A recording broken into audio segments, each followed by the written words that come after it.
Como es típico en ese tipo de situaciones, es bastante difícil hablar de temas nuevos, porque ya todo se ha dicho y se ha dicho muy bien anteriormente. Cuando hablamos de una sociedad enferma, estamos hablando, retomando un tema que ya existe desde 1955, porque fue un término que acuñó el psicólogo Erich Fromm en ese año, en 1955, y es en el ámbito de la psicología. El término resurge en 1946 en Sudamérica, específicamente en la República Argentina, cuando se estaban considerando los altercados entre el gobierno y la población civil. Entonces se retomó ese término para hacer alusión al problema que existía entre la disparidad de opiniones que existía entre la sociedad civil y el poder público de ese momento. El enfoque es diferente ahora porque en aquel momento se le daba un carácter más político que social. Sin embargo, para el tema que nos ocupa, me gustaría que la perspectiva desde la cual se aborde es que sea meramente social. Cuando surge este debate, se consideraba que los problemas sociales eran superficiales, no eran el fondo. La revuelta social era solo un efecto de la condición que existía, pero que era predominante por decisiones gubernamentales. Y eso es un dato bastante importante que les pido por favor tenerlo en el tintero, es que se atacaba el orden formado a través de privilegios. Esta realidad no es muy diferente, sin embargo tiene una perspectiva un tanto distorsionada, por decirlo de alguna manera. Ahora, ¿pero qué pasa con la sociedad enferma? Ya sabemos que hay un colectivo, en aquel momento la psicología y la sociología, posteriormente las ciencias políticas retomaron esta paradoja y dijeron, es cierto, tenemos una sociedad enferma, pero ¿hasta dónde llega la responsabilidad de cada individuo? Aquí fue donde empezó el problema medular, porque los individuos estaban empezando a ver, sí, la sociedad per se está enferma, sin embargo, yo como individuo estoy sano, porque yo de alguna manera puedo aislarme del problema central y yo solo soy un espectador. Entonces, en esa fragmentación empezamos a tener un rol de condena, más no de integración para resolver los problemas. Esto es cómo se ha venido acuñando el término de sociedad enferma. Pero cuando hablamos de diagnóstico vamos un poco más allá. Si bien es cierto, el mero término nos sugiere un tema bastante clínico de las ciencias médicas, en rasgos generales o en líneas generales, cuando hablamos de un diagnóstico estamos haciendo referencia a un análisis que se realiza para determinar una situación y cuáles son las tendencias que involucran esa situación. Sin embargo, para el caso particular, nosotros tenemos que hacer un abordaje de un diagnóstico situacional, más que un diagnóstico social, un diagnóstico situacional, porque es una herramienta que nos va a permitir identificar una situación actual, los problemas que están impidiendo el crecimiento, la supervivencia y el desarrollo de la sociedad. Dicho esto sea de paso, vamos a ir más allá de tomar una mera fotografía de la realidad nacional, aunque es, y en este caso regional, no solo nacional, porque necesitamos conocer la perspectiva completa para darle un enfoque más integral. Aquí con el permiso de todas mis compañeras ponentes, que lo han hecho magistralmente, me siento sumamente honrada de compartir cámara con ustedes, quiero ser bastante sincera. Cuando estaban haciendo este proyecto, cuando se sugirieron los temas para este congreso, yo pensé en ese tema puntualmente abordándolo desde la perspectiva de género. Sin embargo, y fiel al objetivo del Congreso en sí, que habla de ejes transversales de desarrollo y equilibrio, me parece injusto decir que este tema se tiene que abordar desde la perspectiva de género exclusivamente. Y aquí quiero tener cuidado sin herir susceptibilidades, porque si bien es cierto, el género es algo medular, que nos interesa a todos, que nos impacta y que da espacio para esos tipos de conversaciones tan importantes, no se resume, no se reduce solo a eso. Estamos hablando de un entramado de situaciones sociales, de algo que va más allá de una perspectiva limitada, porque no solo se trata de eso. Y permítanme comentarles por qué me refiero a esto. Cuando hablamos de sociedades enfermas hay diferentes factores y ahorita voy a hacerles una proyección de imágenes que son esas cosas que yo les digo, las conversaciones incómodas, que nosotros socialmente obviamos, o son esas páginas que pasamos rápido porque no nos gusta detenernos a ver, porque de verdad nos genera dolor, porque toca fibras sensibles, como ya decían anteriormente. Sin embargo, son necesarias para entender hacia dónde vamos encaminados.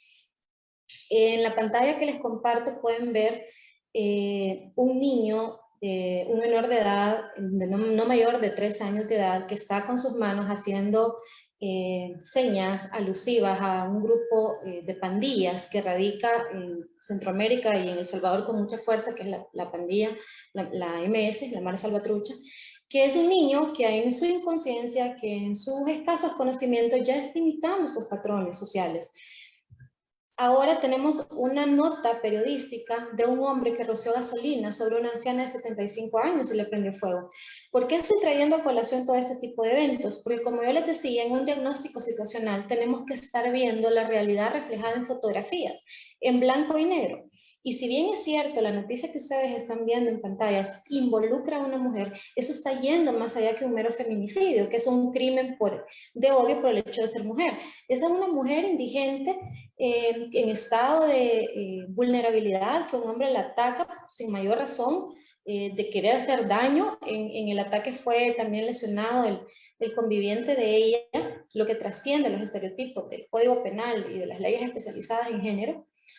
Otra de las noticias que están viendo ahorita fue un ataque que hubo en China de un hombre armado que ataca a niños dentro de una guardería, o una mujer atacada a golpes brutalmente con un martillo dentro de un metro en Brasil, y una postal que me pesa de verdad proyectarle. Sin embargo, ha sido el reflejo de años de abandono y de invisibilización de las mujeres en mi natal El Salvador, que es el reflejo del 2020. ¿Cómo cerramos con la cifra de feminicidios?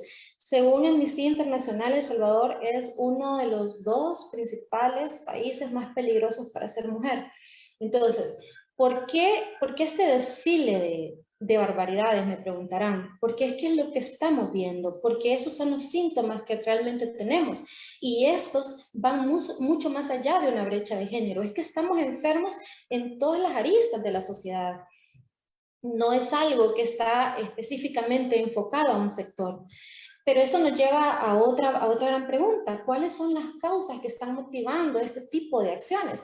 Porque estamos en un clima de violencia absoluta, de barbarismo, de salvajismo, de falta de empatía y consideración. Pero ¿qué es lo que motivó a eso? En la investigación que yo he realizado para ustedes, retomé un artículo muy bueno de una congresista chilena, en donde ella se planteaba como las principales causas la indiferencia o la indolencia.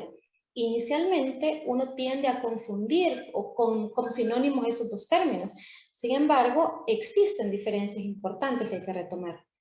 Por ejemplo, la indiferencia es la ausencia total de rechazo o agrado hacia una persona, objeto o circunstancia. Es decir, a mí no me importa en general la situación, la persona o el objeto. La indolencia va más allá, porque esa es la incapacidad de percibir o de compartir el dolor que tienen los demás. Cuando hacía este ejercicio mental en voz alta, me decían, yo creo que es peor la indolencia, y luego podrá alguien decirme, no, yo creo que es la indiferencia. Y aquí se puede generar un ejercicio mental donde nosotros podemos decir, mire, yo creo que eso es peor, o aquello es mejor, o esto es grave, o esto es menos grave. Sin embargo, la congruencia o la relación que hay entre estos 2 términos, yo creo que sí, uno puede existir sin el otro, definitivamente. Sin embargo, están íntimamente ligados, pero igual nos están haciendo daño, porque nosotros, al tener estas 2 posturas, que todos y todas definitivamente en alguna medida, sea poca o sea mucha, compartimos o reflejamos en algún momento determinado de nuestra vida, y no por eso está mal, estamos en un proceso de aprendizaje todas y todos. Sin embargo, es importante reconocer esto, porque no hay forma de que nosotros sigamos la línea lógica de acción asertiva si no sabemos reconocer esto. Pero ¿cuál es el resultado de esa indiferencia?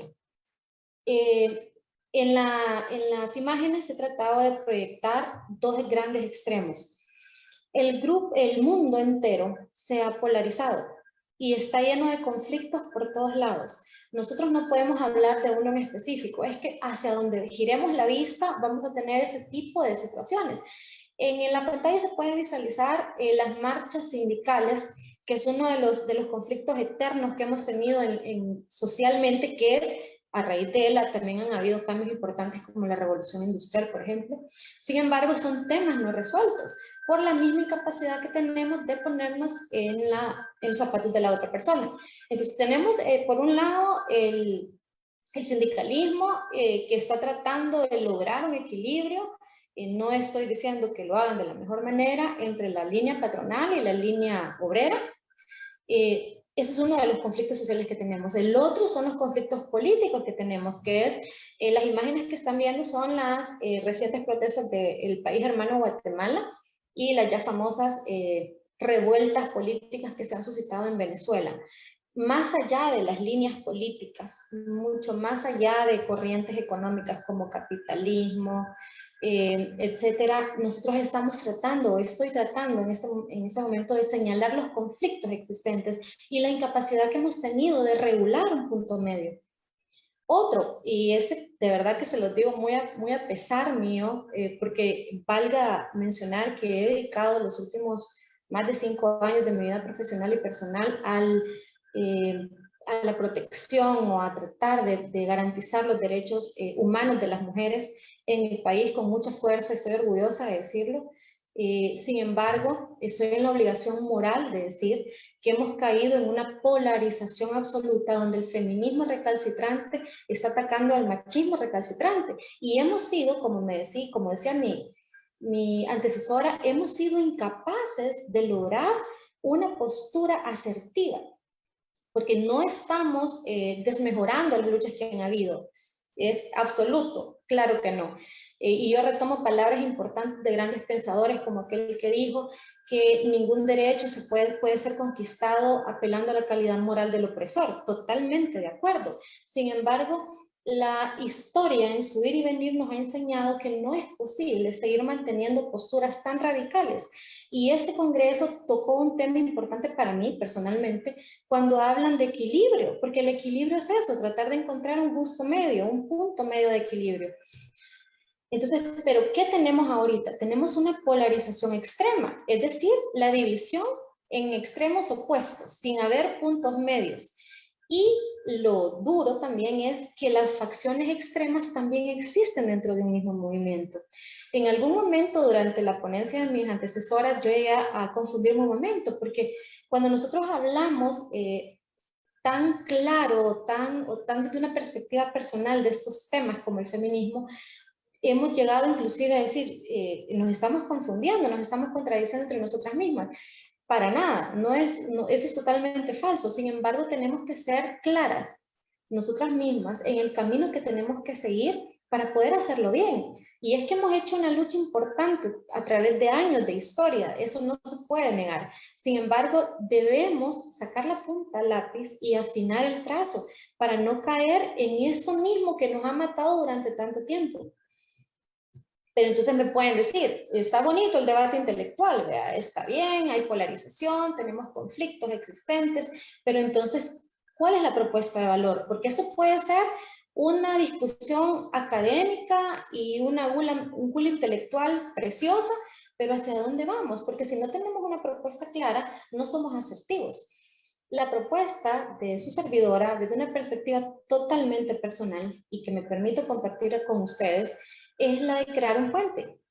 Y por eso les proyecto con mucho cariño y en primicia una iniciativa empresarial que ha surgido en El Salvador los últimos días, que es un puente. Pontem es la palabra puente en latín que busca realmente trazar un estado de conciencia al otro. Es cruzar de lo que estoy pensando a lo que quiero llegar a ser. Es, en otras palabras, y yo aquí creo que voy a hacer la nota filosófica e idealista de la ponencia, y me enorgullece realmente serlo, es que estamos creando vínculos. De verdad, nosotros estamos creando o queremos proyectar a la región, al mundo, y de verdad que me esperanza compartirlo con ustedes, que son mujeres tan instruidas en el tema y comprometidas con esto, es cambiar un estado de inconsciencia a un estado de conciencia. Estoy hablando de cambios culturales importantes y sabemos a fuerza de ser sinceros que estos cambios no pueden darse de la noche a la mañana. Son cambios lentos porque son cambios interiores que posteriormente se proyectan. Sin embargo, el hecho de que sean lentos no quiere decir que no se van a hacer. Tenemos que empezar en algún momento y 2 generaciones posteriormente vamos a empezar a ver los frutos. Si es que no antes, la verdad que en el mundo de los sueños y del idealismo se vale proyectarse, se vale ponerse metas como las que tengo yo y creo que también en Germen las compartimos todas. Pero cuando hablamos ya de temas de conciencia, ahí entramos al campo de la psicología clínica, que a fuerza de ser sinceras tampoco es muy fuerte. Sin embargo, retomando los grandes rasgos y los conocimientos que todos manejamos a grandes líneas del maestro Freud, cuando hablamos de inconsciencia, él decía que teníamos 2 componentes importantes, el preconsciente y el inconsciente. El preconsciente, según se maneja en la teoría, está compuesto de recuerdos ordinarios, que es decir, que son patrones que nosotros tenemos invisibilizados, pero como son recuerdos ordinarios son mucho más fáciles de transformar. Estas serían nuestras metas a corto y mediano plazo. Sería, por ejemplo, invertir en educación en las nuevas generaciones para evitar la reproducción de patrones machistas, por utilizar la palabra de alguna manera más no peyorativa. Y tenemos el inconsciente, que son mecanismos de defensa, que están súper arraigados, que no son personales, que son heredados de generaciones, que son cosas que están tan arraigadas que las hemos normalizado. Fruto de eso tenemos los grandes los grandes ataques de violencia, las grandes protestas, las que no son conscientes, me refiero. Son aquellos actos de violencia que han venido solamente a segmentar más la sociedad. ¿Por qué es esto? Porque no los hemos interiorizado. Hemos sido incapaces de verlos por los mismos mecanismos de defensa que hemos heredado, no por cuestiones que nosotros mismos o mismas hayamos querido decidir. Pero entonces ya dijimos que hay problemas, ya dijimos que hay polarización, ya dijimos que hay que cruzar puentes y ya hablamos también de pasar de consciente a inconsciente. Pero ¿cómo lo vamos a lograr? Aquí voy a hablarles sobre un tema que también hemos retomado está Ponten, y paralelo a Ponten también está una iniciativa social con enfoque de género que se llama Ubuntu. Ubuntu no como el programa informático, sino como la filosofía africana que fue hecha o comunicada al mundo a través del gran líder político como lo fue Nelson Mandela. Entonces, pero ustedes me van a preguntar, ¿qué es eso? O sea, yo también me lo cuestioné cuando estaba conociendo más sobre esto y me pareció sumamente importante traerlo a colación este día para que ustedes, al igual que yo, se enamoren de este proyecto, se enamoren de esta filosofía, porque para mí los grandes problemas, las grandes guerras, los grandes conflictos de la humanidad se han resuelto con palabras sencillas. Entonces, podrá sonarles ingenuo, inocente de mi parte, pero yo estoy convencida que los problemas del mundo se pueden lograr si logramos concientizarnos en una filosofía común, que es esta misma. Es un ejemplo, no quiero decir que sea la única. Pero para describirles de qué se trata esto, hay una imagen proyectada en la pantalla donde ven varios niños africanos. Cuenta una anécdota, una leyenda, si lo quieren ver de esa manera, que un antropólogo llegó a visitar las tribus de África. Y en esa visita, él hace un proyecto social. Entonces coloca una cesta de frutos junto a un árbol que estaba a una considerable distancia del grupo donde se encontraban los niños. Y les dice, el primero que llegue va a tener la oportunidad de llevarse la cesta llena de frutos. Entonces los chicos se ponen de pie y se toman todos de las manos. Y cuando se toman todos de las manos, empiezan a correr juntos hacia el árbol. Y cuando llegan juntos hacia el árbol, toman la cesta juntos y regresan juntos, se sientan juntos y empiezan a comer juntos. Pero entonces el antropólogo, un hombre de ciencia, súper cuadrado, con su esquema bien puesto, y les dice, pero ¿por qué hicieron esto? Si alguno de ustedes pudo haber sido más veloz que los otros y pudo haberse apropiado de la cesta de frutas antes. Pero ellos le dicen, ¿de qué manera puedo yo ser feliz si el resto de mis compañeros no lo es? Y en esto precisamente se reduce Ubuntu, en que yo soy en la medida que la sociedad es.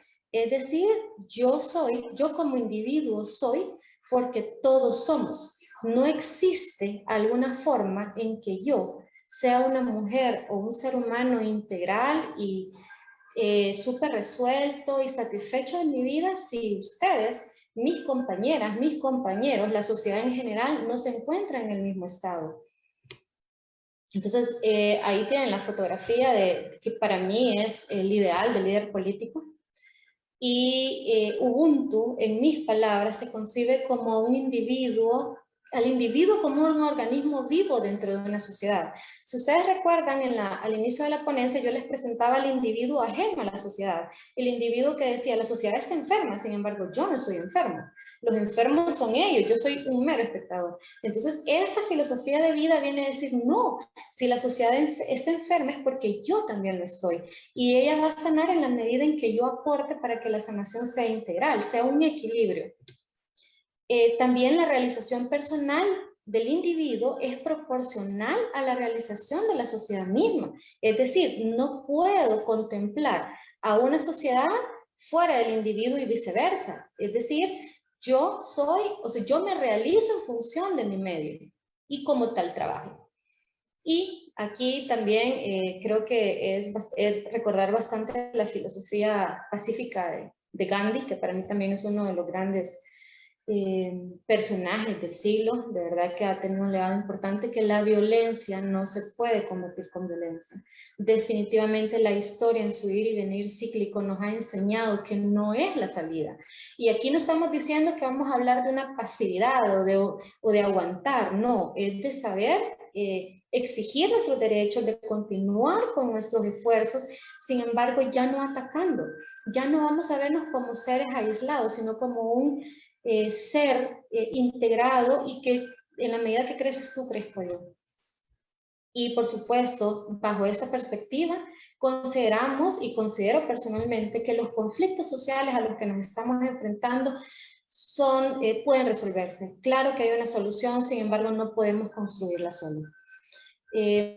Eso ha sido mi mensaje para ustedes. De verdad que lo he preparado con mucho cariño. Sé que el tema da para mucho debate. Vuelvo y reitero, ha sido una perspectiva meramente personal y como tal abre debate para opiniones. En pantalla están mis contactos por si ustedes quieren seguir en comunicación. Por favor, yo